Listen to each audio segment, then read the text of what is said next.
बिस्मिल्लाहिर्रहमानिर्रहीम। अस्सलाम वालेकुम। आपने अक्सर औकात लोगों की ज़ुबान से सुना होगा कि हम चाहे हवा में सांस भी लेना तो हमारा वज़न बढ़ता है। हम चाहे जितनी भी कैलोरीज़ को कम कर लें, जितना भी खाना कम कर दें, लेकिन हमारे वज़न ने तो बढ़ना ही है। क्या फ़ायदा जिम करने का, इतनी फ़िज़िकल एक्सर्शन करने का। मैं 2-2 घंटे करता रहता हूँ, मैं 2-2 घंटे वॉक करती रहती हूँ, लेकिन मेरा वज़न कम नहीं होता, वहीं का वहीं पर है।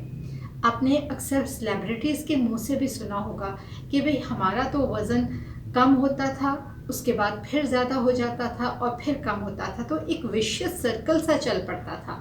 लेकिन जब से हमने एंटी इन्फ्लेमेटरी डाइट लेनी शुरू की है, तब से हमारा वज़न कंट्रोल है। तो आज की इस वीडियो के अंदर हम ये जानेंगे कि एंटी इन्फ्लेमेटरी डाइट क्या वाकई एग्जिस्ट करती है, और अगर करती है तो हमारी जो बैलेंस डाइट है जिसके बारे में हम सारे जिक्र करते हैं, उसमें और एंटी इन्फ्लेमेटरी डाइट में क्या फ़र्क है, और हमारे हार्मोन्स लेवल किस तरीके से हमारी सेहत के ऊपर असर करते हैं, क्या वाकई उनका असर होता है, स्लीप पैटर्न्स किस तरीके से हमारी इस वज़न को कम करने के चक्कर के अंदर हमारी पूरी बॉडी के ऊपर असरअंदाज होते हैं, और बहुत सी डिफरेंट चीज़ें हैं जिनके बारे में हम जानेंगे। साथ में हम ये भी जानेंगे कि नीट किसको बोलते हैं और नीट एक्सरसाइजेस किस तरीके से परफॉर्म की जाती हैं। बढ़ते हैं आज की इस वीडियो में। मैं डॉक्टर मरियम मुनीर रहमत क्लिनिक विद सिबलिंग के प्लेटफॉर्म से आज आपके लिए ढेर सारी इन्फॉर्मेशन लेकर आई हूँ एंटी इन्फ्लेमेटरी डाइट के बारे में, कौन सी हमें डाइट्स लेनी होंगी और किन डाइट को अवॉइड करना होगा, और बीएमआर और बीएमआई के अंदर क्या फ़र्क है। और कुछ साल पहले जब हम बीएमआर करते थे उसकी इम्पोर्टेंस थी, तो उसके बाद आहिस्ता आहिस्ता इसकी इम्पोर्टेंस कम क्यों होनी शुरू हो गई, और आजकल जब हम ओवरऑल अपनी कैलोरीज काउंट को देखते हैं तो हम किस तरीके से बीएमआर या बीएमआई को हम किस तरीके से और फैक्टर्स के साथ इंक्लूड करते हैं, उनके साथ को फैक्टर के तौर पर ये तमाम चीज़ें या एज अ कुलीग के तौर पर ये तमाम इकट्ठी होके काम कर रही होती हैं, तो तभी हम कहते हैं कि हमारी बॉडी जो है वो इन्फ्लेमेशन से फ्री है। अब मैं एक छोटे से वर्ड से अपनी बात को स्टार्ट करूंगी कि इन्फ्लेमेशन क्या होती है। जिस वक्त हमारी बॉडी के ऊपर कोई एक्सटर्नल नेगेटिव फोर्स इफ़ेक्ट करती है, हमारी बॉडी को डैमेज करती है या कोई ज़ख़म मिलता है, तब उसके रिस्पॉन्स के अंदर हमारी बॉडी के अंदर इन्फ्लेमेशन स्टार्ट होती है। अब इन्फ्लेमेशन लोगों के जहन में ये बात होती है कि हमारी बॉडी के लिए तो ये अच्छी नहीं है। जहाँ पे इन्फ्लेमेशन होगी वहीं पे हार्ट डिजीज़ होगी, वहीं पे डायबिटीज़ होगी, वहीं पे कैंसर होगा। तो मैं आपको ये बात क्लियर कर दूँ कि अगर तो इन्फ्लेमेशन शॉर्ट टर्म के लिए होती है, जिसको हम एक्यूट इन्फ्लेमेशन मेडिकल की ज़ुबान में कहते हैं, तो तब हमारी बॉडी के लिए वो फ़ायदेमंद होती है। इन्फ्लेमेशन जब शॉर्ट टर्म से निकल के लॉन्ग टर्म की तरफ चली जाती है, यानी कि एक्यूट से निकल के क्रॉनिक की तरफ चली जाती है, तो तब हमारी बॉडी को वो डेफिनेटली डैमेज देती है। ऐसी सूरत के अंदर हमारे हार्ट डिजीज़ किसी भी तरह की, जिसमें स्ट्रोक, एंजाइना हो सकता है, से लेकर टाइप 2 डायबिटीज़ मेलाइटस से किसी भी कैंसर के रिस्क तक हमारी बॉडी उस चीज़ के अंदर इन्वॉल्व हो जाती है, यानी कि एक ट्रिगरिंग फोर्स के तौर पर वो क्रॉनिक इन्फ्लेमेशन काम कर रही होती है। तो ऐसी सूरत में उसको सेटल करना बहुत ज़रूरी होता है।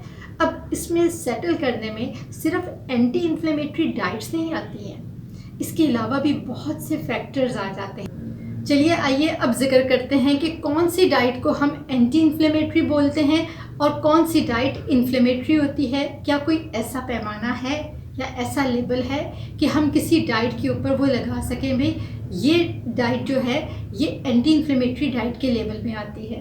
तो मैं आपको ये चीज़ क्लियर कर दूं कि ऐसी कोई भी लेबल नहीं है, कोई पैमाना नहीं है कि जिसकी बेस के ऊपर हम ये कह सकें कि ये एंटी इन्फ्लेमेटरी डाइट है। आपने अक्सर औकात लोगों की ज़ुबान से सुना होगा कि हम तो अपने खाने में सिर्फ सब्जियां ही खाते हैं, हम कोई फैटनिंग फूड या कोई तली हुई चीज़ें नहीं खाते, तब भी हमारा पेट फूला फूला रहता है, हमें ब्लोटिंग रहती है। तो मैं आपको ये चीज़ क्लियर कर दूं कि कई मरतबा सब्जियां भी बॉडी के ऊपर वो इफ़ेक्ट नहीं देती जो आप चाहते हैं, यानी कि आपकी बॉडी को वो सूट नहीं करती। ये डिपेंड करता है कि आपकी बॉडी को ग़ज़ा कौन सी सूट करती है और किस तरीके की ग़िज़ा से ही आपकी बॉडी जो है वो बेहतर तौर पे ग्रो करती है, या वो सेटल रहती है या सेटिस्फाइड रहती है। कई मर्तबा कुछ लोग जब गोभी खाते हैं, पालक या साग लेते हैं, तो उनके पेट के अंदर गैस हो जाती है और वो फिर बाद में कहते हैं भाई ये तो सब्ज़ी बादी है, हम तो ये नहीं खाएंगे। लेकिन जब हम उसका ज़िक्र करते हैं तो हम उसका एंटी इन्फ्लेमेटरी फूड के तौर पर ही उसका ज़िक्र करते हैं। तो फिर ऐसी क्या चीज़ होगी कि एक इंसान के ऊपर वो इफ़ेक्ट कर रही है और दूसरे इंसान को वही ट्रिगरिंग फैक्टर के तौर पर काम दे रही है। तो यही चीज़ होती है इस बात को समझने के लिए कि हर इंसान की जो बॉडी है वो थोड़ी सी डिफरेंट बिल्ड होती है। कुछ चीज़ें उसको सूट करती हैं, कुछ चीज़ें उसको सूट नहीं करती। आपने अक्सर औकात ये भी सुना होगा कि कोई 2 सहेलियाँ होंगी या 2 कोई बहनें होंगी या कोई 2 भाई होंगे, तो वो एक जैसी ही डाइट ले रहे होते हैं, लेकिन एक का वज़न बढ़ रहा होता है और दूसरे का वज़न जो होता है वो स्टैटिक होता है। तो ये बात होती है उसके बीएमआर के ऊपर डिपेंड करती है। अब बीएमआर किसको बोलते हैं? Basal metabolic rate. अब एक टाइम था कि जिस वक़्त हम ये कहते थे कि बीएमआर के मुताबिक हम अपनी बॉडी का जो वेट है वो निकाल लेते हैं, हमें पता चल जाता है कि हमारी बॉडी ओवरवेट है या अंडरवेट है। लेकिन विद पैसेज ऑफ टाइम जितनी जितनी एडवांसमेंट होती जा रही है उसके मुताबिक और बहुत सी नई चीज़ें, नए फैक्टर्स भी हमारे जितने भी हमारे पैरामीटर्स होते हैं जिसके मुताबिक हम अपनी न्यूट्रिशन को देखते हैं, हम अपनी बॉडी की ग्रोथ को देखते हैं, वो भी मॉडिफाई होते जा रहे हैं। तो आजकल हम फ़ैट कंटेंट को भी देखते हैं कि फ़ैट कितनी % है हमारी बॉडी के अंदर, हमारी बॉडी का fat ratio as compared with the protein and the carbohydrate वो कितना है। तो सिर्फ हमारा मसल मास ही मैटर नहीं करता बीएमआर के लिए, हमारा फ़ैट कंटेंट भी मैटर करता है। सो ये तमाम चीज़ें जो होती हैं ना, ये ज़रूर देखनी होती हैं, तभी हम जाके किसी इंसान के लिए हम जब एक डाइट को एक डिज़ाइन करते हैं तो उसकी बॉडी के मुताबिक करते हैं। साथ में आपने इस चीज़ को भी इग्नोर नहीं करना कि आपके जेनेटिक फैक्टर्स भी बहुत डिपेंड करते हैं, आपका हार्मोनल सिस्टम भी बहुत डिपेंड करता है।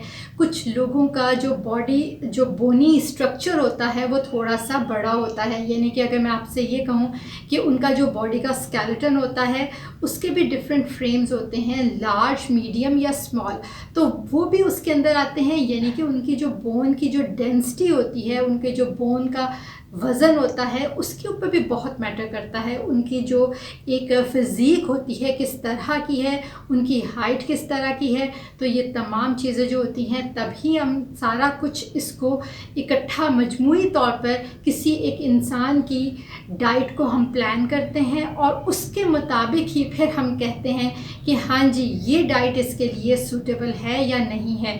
और जिस वक़्त वो डाइट उस इंसान को दी जाती है उसके बाद उसके इफ़ेक्ट्स देखे जाते हैं। कई मर्तबा जब इफ़ेक्ट्स उस तरह के नहीं मिलते, जब उस इंसान का वज़न उस तरीके से कम नहीं हो रहा होता, तो तब उसको मॉडिफाई किया जाता है। उसके जितने भी कॉन्स्टिट्यूएंट्स होते हैं उनको देखा जाता है, उनको रीडिज़ाइन किया जाता है, उनके जो पोर्शंस हैं उनको कंट्रोल किया जाता है और उसके अलावा उनके जो मील का तरीका है लेने का, इस टाइम पे कौन से वाला मील लेना है और कितनी प्रोपोर्शन के अंदर लेना है, ये तमाम चीज़ें मैटर करती हैं।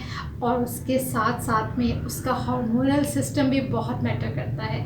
आपने अक्सर औकात ये भी सुनते हैं कि जी कॉर्टिसोल लेवल जो है वो हमारी बॉडी का स्ट्रेस हार्मोन है, जो कि हमारी बॉडी में अगर तो ज़्यादा रिलीज़ होगा तो तब हमारा वेट गेन ही होगा, हमारा वज़न कम नहीं होगा। तो इसको कंट्रोल करना भी ज़रूरी है। लेकिन अगर आप थोड़ा सा सेंसिबली होकर सोचें कि हम कॉर्टिसोल लेवल को हर वक्त उसी लेवल के ऊपर नहीं रख सकते।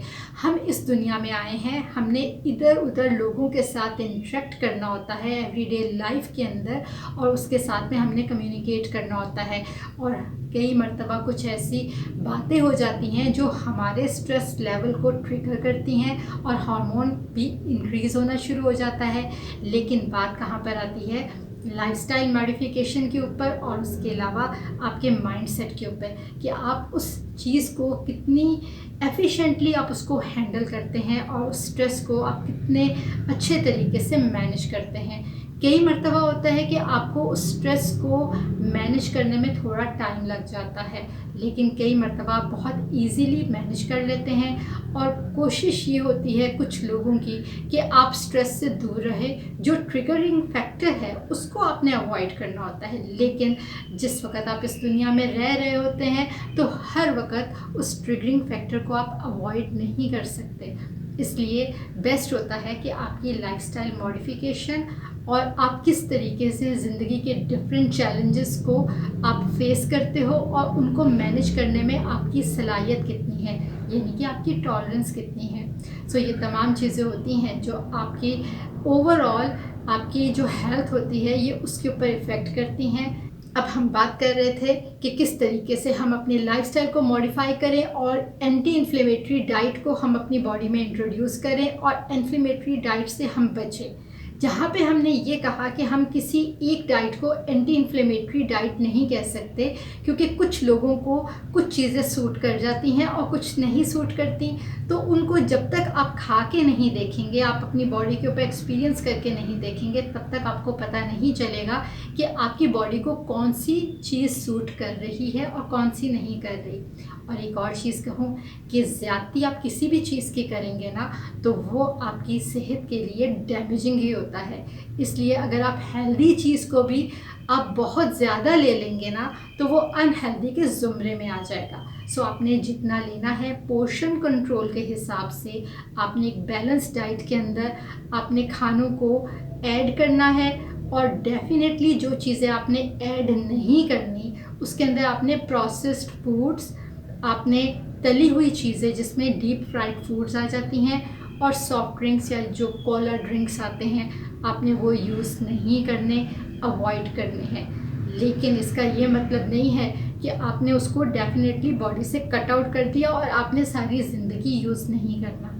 अगर आप एक अच्छे हिसाब से अपनी बॉडी को, अपने लाइफस्टाइल को मैनेज करके चल रहे हैं, अपनी डाइट को मैनेज करके चल रहे हैं और अगर आप चाहते हैं कि आप कोई पिज़्ज़ा खाना या आप कोई चीज़ पेस्ट्री खाना या केक खाना, तो आप 1 से 2 महीने के बाद आप कोई ना कोई 1 या 2 मरतबा आप उनको ले सकते हैं, ताकि आपके जितने भी टेस्ट बड्स होते हैं या आपका एक जो सेटिस्फेक्शन सिस्टम स्टाइटी सेंटर होता है वो भी आपका सेटिस्फाइड रहे और आपकी जो बॉडी है उसके ऊपर नेगेटिव इफ़ेक्ट ना हो।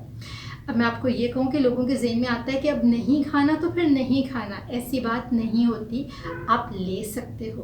अब जहाँ पे हमने इन्फ्लेमेशन को लेके इतनी ढेर सारी चीज़ें डिस्कस की हैं और साथ में हमने ये भी कहा कि हमने कौन सी चीज़ें नहीं लेनी, तो अगर मैं आपसे ये कहूँ कि आप कौन सी चीज़ें ले सकते हैं या आप एक थोड़ी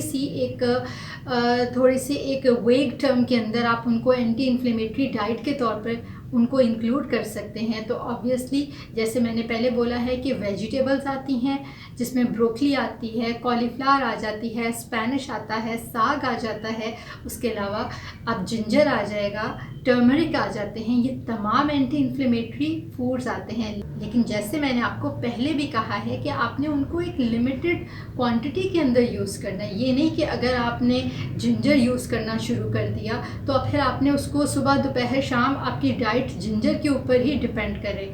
आप कभी जिंजर ले लें, कभी खीरा ले लें, कभी आप टर्मरिक वाटर ले लें, कभी आप अजवाइन का पानी ले लें। तो ये आपने तमाम चीज़ें जो होती हैं ना ये आपने मिक्स करके लेनी होती है, ताकि आपको बोरियत भी ना हो एक ही खाना खा खा कर और आपके जितने भी और चीज़ों के हेल्थ बेनिफिट्स हैं वो भी आपको साथ साथ में मिलते रहें, लेकिन एक रीज़नेबल एक लिमिट्स के अंदर, ना ज़्यादा तजावज़ करके आपकी बॉडी को डैमेज करें और ना ही बहुत इतने कम हो कि आपकी बॉडी के डिफेंस मैकेनिज़्म को भी प्रॉपर तरीके से बूस्टअप ना कर पाएँ। सो ये तमाम चीज़ें जो होती हैं ना ये थोड़ा सा आपने केयरफुली अपनी लाइफस्टाइल को खुद ही मैनेज करना होता है, जिसको हम एक वेग टर्म में बोल रहे होते हैं, एक बहुत सी ब्रॉड टर्म के अंदर बोल रहे होते हैं lifestyle modification and lifestyle management.